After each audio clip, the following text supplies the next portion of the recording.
Are you thinking about making the move to the Minneapolis suburbs in 2025? Whether you're relocating from across the country or just across town, there is a lot to consider to ensure a smooth transition. I'm Jadde with Living Minneapolis Suburbs, a top producing real estate agent here in Minnesota. I specialize in the suburbs of Hennepin, Carver, Anoka, Wright, and Scott counties.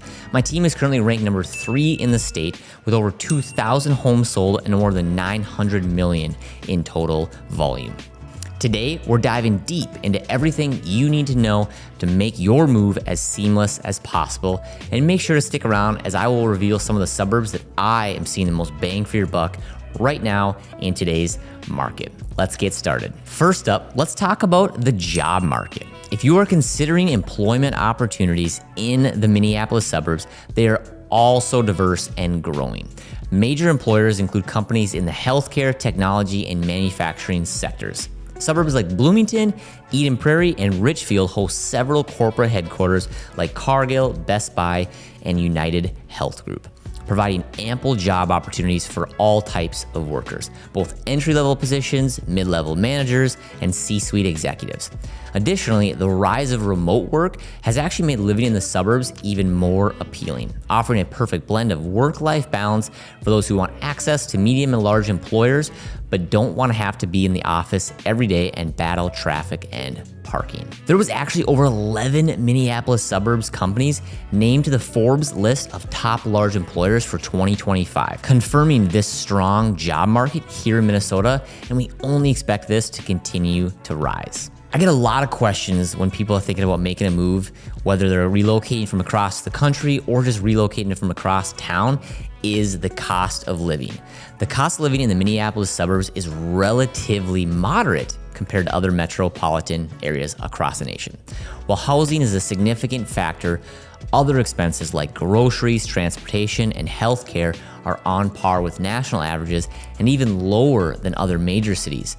For instance, a gallon of milk averages around $3.50, and gas prices generally hover around $3 per gallon. Groceries will vary depending on where you shop, but we have options for everyone, including Aldi, Walmart, Target, Cub Foods, and Whole Foods. We also have Costco and Sam's Club as well for those who like to shop in bulk. My wife and I currently spend around $350 to $500 a month on groceries, and we do try to eat relatively healthy. The majority of our shopping is done at Aldi and Target. I usually start with Aldi and get all of my essentials there, and then I'll end at Target. Sometimes I'll end up at Cub as well because I think Cub Foods has the best meat selection. I love their shish kebabs and their pre-seasoned steaks and chickens.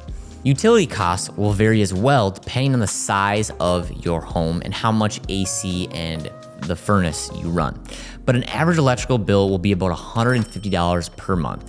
Gas will be higher in the winter months, reaching about $150 to $200, but then will be under $100 per month during the summer months when your furnace isn't being run. Internet and cable options also vary, but on average, they run about $40 to $100 per month, depending on if you have cable or not. We have many options in the state, but most people use Comcast Internet. My current bill is around $40 a month for my wife and I. We're running one television, multiple phones, and our computers, and we never have any issues. Mortgage payments also are gonna vary a little based on, again, the size and value of your home, the county that you live in, and the insurance options. But to give you an example, on a $600,000 home in Hennepin County, putting 20% down, including your property taxes, you are looking at around a $3,700 a month at current interest rates today. The housing market as of 2025, the Minneapolis suburbs have seen steady growth. According to recent data, the average home price in western suburbs like Maple Grove and Eden Prairie that kind of follow the same trend is around $450,000, with homes typically built in the late 1980s or 1990s, which is nice to have as some suburbs like St. Louis Park or Hopkins, which are desirable areas as well, have homes a lot older, built in the maybe 40s or 50s. But if $450,000 will break the bank, there are more affordable options as well, like Champlin or Shakopee, where average prices range more from $350,000 to $400,000. If you are relocating from markets where the average home price is in the 700,000s or even low millions, then you are going to find that Minnesota is super affordable market, and you can get quite a large home in a very desirable area that doesn't need any work when you move in. Other emerging suburbs that I am currently seeing a lot of growth in and that I'm currently bullish on are Elk River and Rogers, which are northwest suburbs, and then Carver as well, which is a southwest suburb. These markets don't get tons of love, but they should. Elk River and Rogers both offer larger homes with larger lots and still strong real estate values. Rogers has an overall grade of an A on niche.com with a median home value of $437,000. And their public high school has a rating of a B+ and is number 72 in the state. I have personal friends who have went to Rogers and they all have great experience at that high school. Then we move to Carver, which has an overall grade of an A on niche.com with median home value being around $427,000, and their public high school rating has an overall rating of an A on niche.com. I've had many of my friends move to Carver and they love it as it's close to historic downtown Chaska, which is super cute, and Carver offers a mix of both new construction homes and resale homes depending on what you like. My personal friends, like I said, did just move down there. I helped them buy the house right here that you see on the screen last year. They love it. They were upsizing actually from a smaller home into their now home that they're gonna raise their family in, and they so far love it down there. It's quiet, it's quaint. They still have access to downtown Minneapolis. They still have access to, suburbs like St. Louis Park or Hopkins, and they can come visit me in Maple Grove. It's about a 35-minute drive. Carver County includes other suburbs as well, like Chaska, Chanhassen, Waconia, and Victoria. Lake Waconia is a super popular spot, and Victoria is seeing tons of new construction growth right now as we speak. One thing that often surprises buyers when they start looking in the Minneapolis suburbs, though, is property taxes. They can vary a lot from county to county, and understanding them can make a big difference in your monthly payment. First up is Hennepin County, the largest and one of the most popular counties in the state. It's home to many of the most sought-after suburbs like Brooklyn Park, Plymouth, Maple Grove, Minnetonka, and Bloomington, to name a few. Because it's a major metro county with extensive services, Hennepin consistently ranks among the top 3 highest tax counties in Minnesota.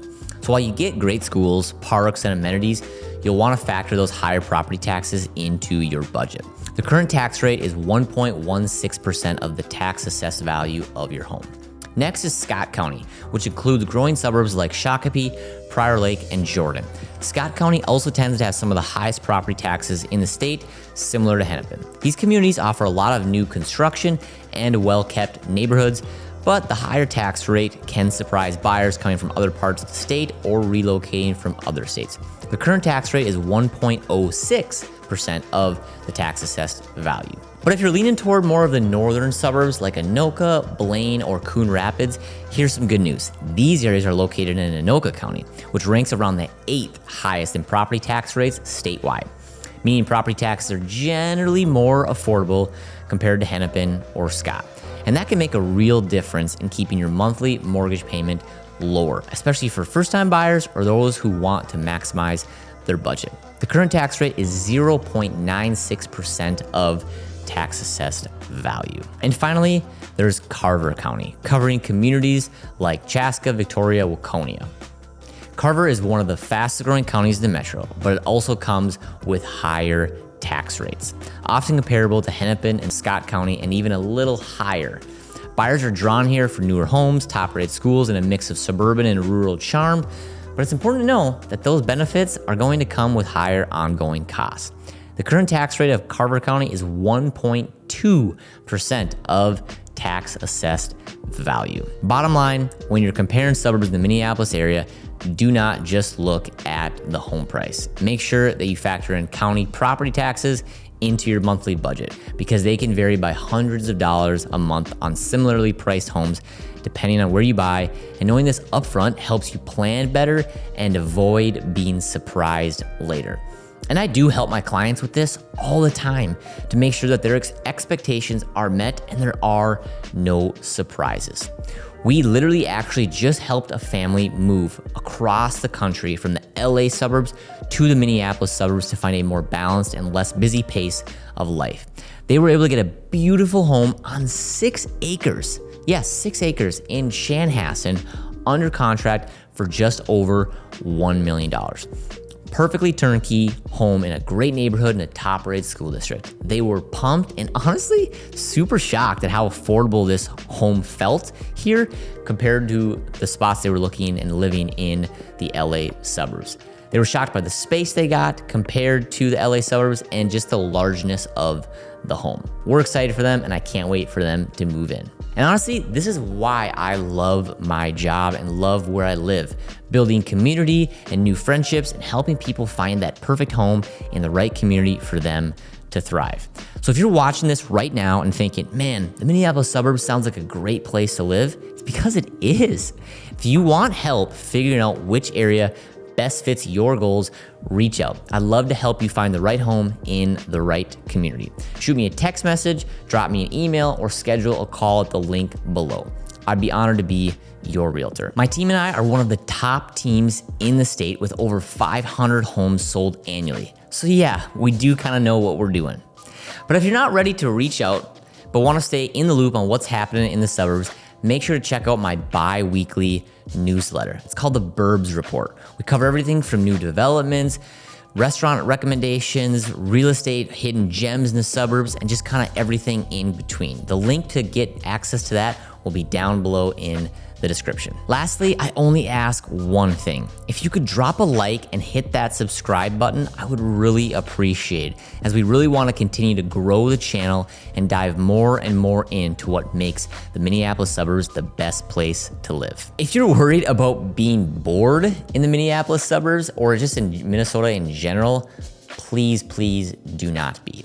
We have 4 distinct seasons, which is super unique, and there are always fun things planned and going on year round. In the winter, while it can be super cold, there are tons of fun things happening, like the ice castles that happen in Roseville and the ice maze that happens in Eagan that actually just set a Guinness Book of World Records this past year. If events though aren't your thing, we also have cross-country skiing at multiple locations, downhill skiing and tubing at places like Elm Creek Park Reserve in Maple Grove, Highland Hills in Bloomington, and Buck Hill in Burnsville.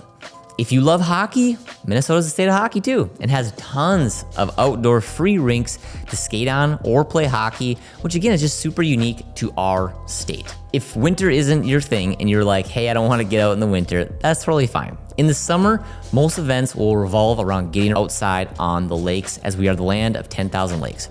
There are boating options, free public beaches with paddle boards and kayaks to rent, mountain biking trails, walking trails, and obviously just plenty of trails around the lakes to explore. When the fall rolls around, the suburbs offer plenty of cool options as well, including food truck events, corn mazes, apple picking, and pumpkin patches. I personally love the fall. It's one of my favorite seasons in Minnesota because of all the trees and the colors that come, and it's really truly just beautiful and one of my personal favorite times to get outside. It's not as hot as well like it can get in the summer, so that's why fall, I'm always outside trying to do as much as I can before that brutal winter may hit. Many neighborhoods also host annual events, farmers markets, and festivals as well. For instance, the city of Anoka, known as the Halloween capital of the world, hosts one of the largest Halloween parades in the country. So whether you're into arts, sports, or outdoor activities, please know that there is something for everyone. And if you are able to just get out of your home, put yourself out there a little and look for stuff to do, things will pop up and the right community will find you. Circling back now to talk more about school districts, as Minnesota is home to tons of great school options. There are very popular ones many people ask me about and have heard about, which include Wayzata, Minnetonka, and Edina. But don't sleep on some of the emerging schools as well that are kind of starting to climb the ranks.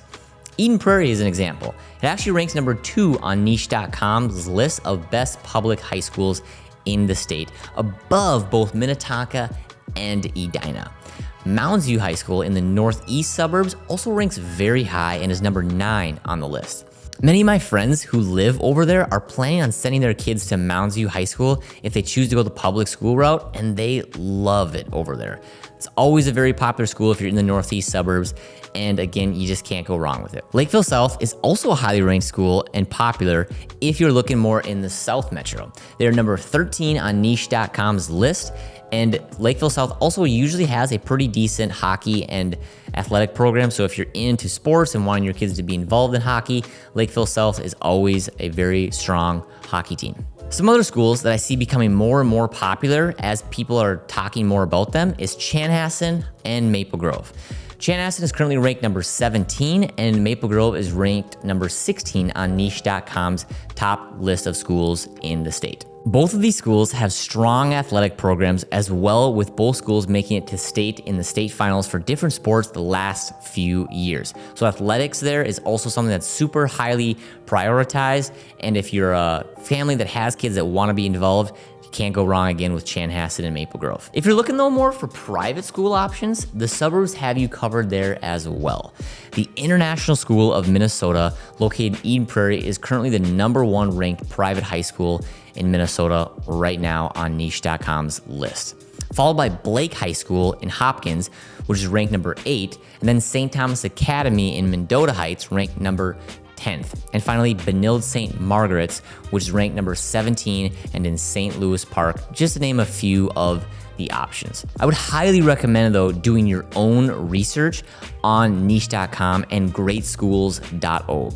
I can link both of those down in the description to just check out both public and private school options if you're thinking of making a move, because school districts are super important. So if you're considering making a move or have any questions about the area, feel free to reach out to me. Moving to the Minneapolis suburbs offers a blend of affordability, opportunity, and tons of community. And I'm here to help you find the perfect home in the perfect community. Don't forget to like this video, subscribe for more Minneapolis suburbs real estate content, and I'll see you guys in the next one.